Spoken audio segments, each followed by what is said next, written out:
Hello guys, तो कैसे हैं आप लोग। उम्मीद करता हूं कि आप सब बहुत अच्छे हैं। ये कहानी सच्ची घटनाओं पर आधारित है और विश्वास के साथ 1990 में घटी हुई घटना है।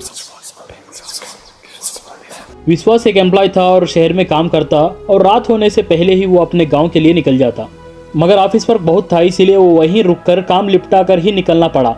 मगर जब तक रात हो चुकी थी, ऑफिस से वो अपने गांव के लिए बाइक में निकलता है। मगर कुछ ही दूरी में उसकी गाड़ी खराब हो जाती है और वो गाड़ी को ढकेलता हुआ पैदल ही आ रहा था कि इतने में ही विश्वास को उसके कदमों के साथ साथ किसी और के कदमों की भी आवाज आती है। और वो इस बात से पीछे फिर के देखता है तो वहां पर कोई भी नहीं था। और फिर वो आगे बढ़ जाता है। कुछ ही दूर आने के बाद फिर से वैसे ही आवाज आ रही थी, मगर इस बार वो आवाज बहुत ही करीब से आ रही थी और ठीक उसके पीछे ही किसी की जोर जोर से सांस लेने की आवाज आ रही थी। और फिर वो अचानक से डर के मारे पीछे मुड़ के देखता है तो वहां पर कोई भी नहीं था।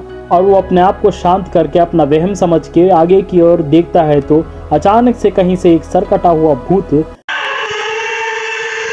सडनली उसके सामने प्रकट हो जाता है।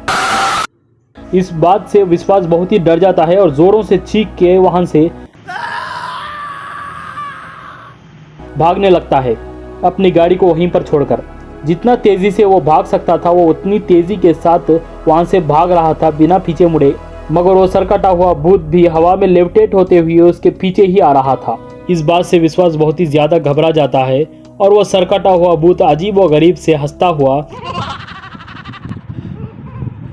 उसका पीछा छोड़ने का नाम ही नहीं ले रहा था। मैं बहुत भूखा हूँ विश्वास, रुक जाओ ना। मेरी भूख को तुम अपने आप को मेरे हवाले करके मिटाओ ना, मैं तुम्हें कच्चा चबा जाऊंगा विश्वास। इतना कहकर वो पीछे ही आ रहा था। विश्वास एक जगह नीचे गिर जाता है और वो भूत उस पर आकर बैठ जाता है। विश्वास मन ही मन में भगवान को याद करने लगता है तो फिर क्या, वो भूत वहां से भाग जाता है। और विश्वास वहां से उठकर जा ही रहा था कि इतने में ही कुछ ही दूरी में 10 लोग खड़े हुए पाते हैं। और उसके साथ घटी हुई घटना को वो उन लोगों को बताने के लिए करीब जाता है तो देखता है कि वो सड़क पर पड़े जंगली जानवर को कच्चा ही चबा रहे थे।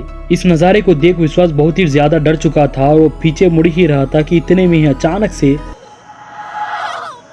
कहीं से सर कटा हुआ भूत आकर उस पर हमला कर देता है। इसी तरह की कहानियां जानने के लिए हमारे चैनल को सब्सक्राइब करें, लाइक और कमेंट करना ना भूलें। मैं आपसे मिलूंगा अगली कहानी में, तब तक अपना ख्याल रखें। Thank you very much.